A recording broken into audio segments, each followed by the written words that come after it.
अजय आलोक जी, इनकी बातों का भी जवाब। साथ ही सुप्रिया जी वो कह रही हैं कि क्या आरती उतारेंगी सरकार का। वो जाहिर तौर पर सदन में ये तमाम मुद्दे उठाएंगे। और इस देश का दुर्भाग्य ही है कि जो इस देश में सबसे रिचेस्ट 1% है, उसके पास more than 4 times of total for 70% poorest है। उनके पास पूरा धन इस वक्त एकत्रित है। और जो टैक्स पेयर है वो उस पर टैक्स की मार मारते रहिए, हर कदम पर मारते रहिए। तो झेल तो रहा है आम व्यक्ति। ये सिर्फ विपक्ष का विरोध नहीं है, जनता का विरोध को फैक्टर इन करना जरूरी नहीं है क्या? नहीं, बिल्कुल जरूरी है, बिल्कुल जरूरी है अंजना जी। और मैं इसको मानता हूं कि बहुत अच्छी पॉलिटिक्स ऑफ कन्वीनियंस है सभी के दलों के द्वारा। देखिए, अभी मैं किसी राजनीतिक दल में नहीं हूं, लेकिन मैं जानता हूं कि पॉलिटिक्स ऑफ कन्वीनियंस होती क्या है, बहुत अच्छे से जानता हूं। सही बात है, जीएसटी काउंसिल में किसी ने विरोध नहीं किया। अगर विरोध करता तो आपको लगता है कि इतने मीडिया savvy चीफ मिनिस्टर्स हैं हमारे विपक्ष के पास कि हर छोटे इंस्टेंस पे सीएम के पास आ जाते हैं, कैमरा पे आ जाते हैं। 28 जून की बैठक, आज हम लोग ये चर्चा कर रहे हैं 19 जुलाई को, इतने दिन तक कोई चुप रहता नहीं, चुप रहा।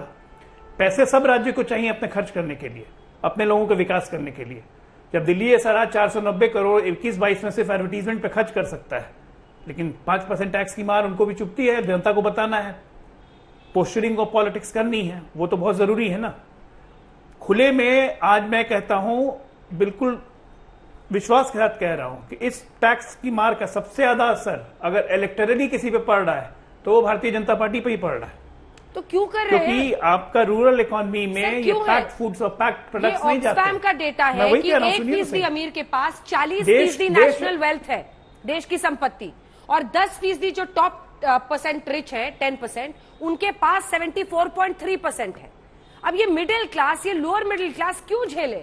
बीजेपी को नुकसान हो रहा है, फायदा हो रहा है, तो बात की बात है, लेकिन आपकी टैक्सेशन पॉलिसी है क्या? ऐसे ही बढ़ाते रहेंगे? बात बीजेपी को नहीं, मैं ये टैक्सेशन पॉलिसी की बात है यहाँ पे। एक आप टैक्सेशन पॉलिसी रखना चाहते हैं, पैसे सब कमाना चाहते हैं, लेकिन पॉलिटिक्स ऑफ कन्वीनियंस में क्रिटिसिज्म करने में कोई एक दूसरे से पीछे नहीं रहेगा। मैं तो आज ये कहता हूं कि बिल्कुल रिकमेंडरी बॉडी है जीएसटी, और गवर्नमेंट के पास पूरी पावर होती है वापस लेने की। वापस ले गवर्नमेंट, प्रधानमंत्री जी या बाकी वित्त मंत्री जी लोग बैठ के सोचें इस बारे में, क्योंकि इस पे चोट पड़ रही है लोअर मिडिल क्लास को, मिडिल क्लास को। अपर मिडिल क्लास को नहीं चोट पड़ेगी, जैसे सुप्रिया जी ने कहा कि 25 किलो के ऊपर का डब्बा ले जाएंगे दो निकाल के, उनको टैक्स नहीं देना पड़ेगा। लोअर मिडिल क्लास को, जिसके बजट होता है 10 किलो चावल, जिसका घर चल जाता है, उसको ये चोट पड़ेगी। और वो ऑलरेडी सैलरीड क्लास है। गांव में कोई चावल आपका पैक नहीं खरीदता है, गांव में कोई आटा पैक नहीं खरीदता है, सब चक्की से पिसवा के ले आते हैं। दूध भी ओपन नहीं आता है, पनीर भी ओपन आती है। ये सही बात है, बिल्कुल ये सोचनीय विषय है। ये 5% का लोड पड़ेगा, लेकिन जहां तक पॉलिटिकल पार्टीज की बात है, हमाम में सभी नंगे हैं। सब चाहते हैं पैसा है, सब चाहते हैं पैसा अपने हिसाब से खर्च हो, मीठा सब कोई खाना चाहते हैं। जब क्रिटिसिज्म की बारी आती है तो स्वाभाविक है जो केंद्र में रहेगा क्रिटिसिज्म उसी की होगी। ठीक, एक सेकंड बस आ रही हूँ। सुप्रिया जी, आप हाथ बहुत देर से उठाई हुई है, लेकिन एक सवाल का जवाब दीजिए ना। अगर वित्त मंत्री ये डेटा सामने रख रही है, सवाल तो हमसे है। हाँ ठीक है, छोटा सा एक बार लेकर 2000 करोड़ पंजाब की सरकार ने टैक्स लिया है राशन पर, अनाज पर, 2000 करोड़। उस पर क्या एक्सप्लेनेशन? मुझे वित्त मंत्री से बहुत डिसअपॉइंटमेंट है। पढ़ी औरत है वो, ऐसा क्यों झूठ कह रही है मुझे नहीं पता। आपको एक छोटा सा आंकड़ा दे देती हूँ। यहाँ पर बातें हो रही है कि सारे राज्य नोच खटोच रहे हैं पैसे के लिए। जी नहीं, छत्तीसगढ़ जैसे छोटे राज्य के बारे में आपको बताती हूँ कि कॉम्पनसेशन क्यों देना पड़ा, क्यों वैट से लोग जीएसटी में आने को अग्री हुए, क्योंकि अरुण जेटली जी ने यह प्रॉमिस किया था कि इंडियन इकोनॉमी ग्रो होगी, आपका रेवेन्यू आएगा, और जब तक नहीं आएगा आपको कॉम्पनसेशन मिलेगा। क्यों ऐसा करना पड़ा? छत्तीसगढ़ जैसे छोटे राज्य में 14,000 करोड़ रुपए का रेवेन्यू लॉस हुआ है जीएसटी के चलते। तो यहां पर कोई बैठ के प्रवचन ना दे कि पैसे के लिए स्टेट्स कर रहे हैं, बिल्कुल नहीं। मैं फिर से वही बात पर जाऊंगी, प्रपोजल कौन लाया जीएसटी काउंसिल में? प्रपोजल का लाने का काम वित्त मंत्री सीतारमन जी ने किया। मैं एक बात और कहना चाहती हूं, निर्मला सीतारमन जी से बेटर कोई कंडीशन ही नहीं जानता है। 80 रुपए पे $1 पर रुपया टूट गया, रुपया जितना टूटेगा इन्फ्लेशन उतना बढ़ेगा, जीएसटी बढ़ाए जा रहे हैं। ये कौन सी इकोनॉमिक्स है? ठीक है, बाय गौरव हार्ट जी, कोई अब नहीं सबका पता जवाब दाहिना दीजिए। क्या कर रहा है। और अंत में एक बात, अंजना जी, एक बात का मैं आपके सामने जिक्र इसलिए करना चाहती हूं क्योंकि हर टीवी डिबेट पर ये होता है टैक्स पेयर पे मार। ये मार टैक्स पेयर पे नहीं है, ये मार हर इंडियन पर है, क्योंकि ये इनडायरेक्ट टैक्स है और ये गरीब से गरीब आदमी, अमीर से अमीर आदमी जितना दे रहा है। Please understand that this is not just about tax payers, this is about every Indian who is consuming these things. ठीक है गौरव जी, अब सबकी बातों का जवाब दीजिए।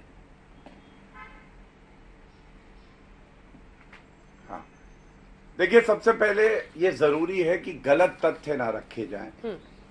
अभी कांग्रेस की प्रवक्ता ने बोला कि वित्त मंत्री निर्मला सीतारमण जी ने बार बार कॉन्सेंसस कहा है और यूनानिमस नहीं कहा है। अंजना जी, मैं 11वें नंबर का ट्वीट है उनका, दर्शकों के लिए इसलिए रख रहा हूं ये कि देखिए कैसे झूठ बोला जाता है आपके चैनल पे बैठ के। और निर्मला जी का ट्वीट शब्दशाह पढ़ रहा हूं। This was a unanimous decision by the GST council. All states were present in GST Council when this issue was presented by the group of ministers on rate rationalization in the 47 meeting held in Chandigarh on June 28, 2022. Unanimous decision. सुना? तो पहला तो इन्होंने झूठ बोल दिया, consensus और unanimous नहीं है। I will answer that दूसरी question. बात इन्होंने कही कि 25 केजी से जो कम में अगर कोई खरीद रहा है तो उस पे जीएसटी नहीं लग रहा है।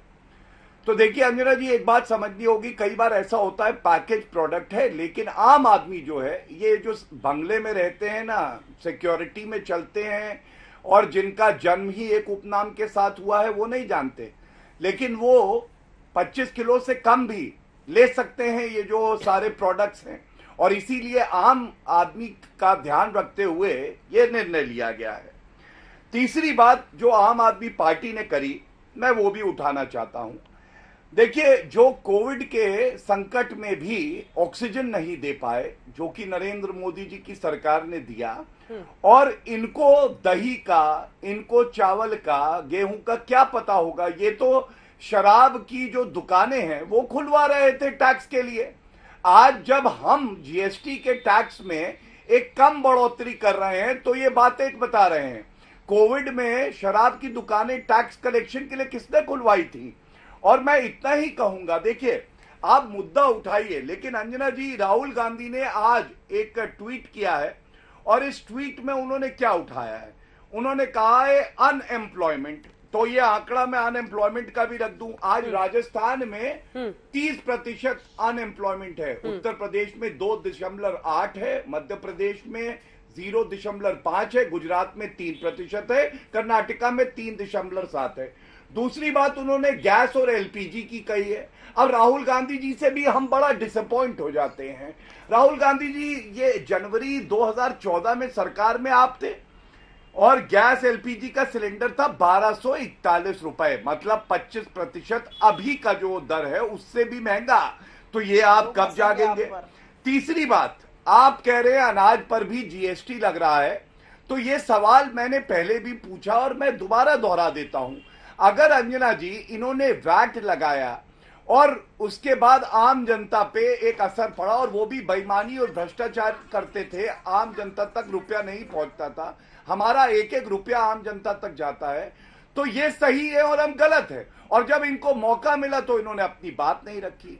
परेशानी ये अंजना जी, ये लोग आज के जो मुद्दे हैं उनको ना समझ पाते हैं, ना आम जनता से इनका कनेक्ट है, चाहे आम आदमी पार्टी हो, चाहे वो यहाँ पे कांग्रेस पार्टी की प्रवक्ता बैठी हैं। मैं एक ही बात कहूंगा, संसद का सत्र चल रहा है, वहां शोर हल्ला मत मचाइए, डेस्क पे मत खड़े होइए। एक अच्छी चर्चा वहां पे भी हो सकती है, आज तक पे भी हो रही है, चर्चा से कोई दूर नहीं भाग रहा।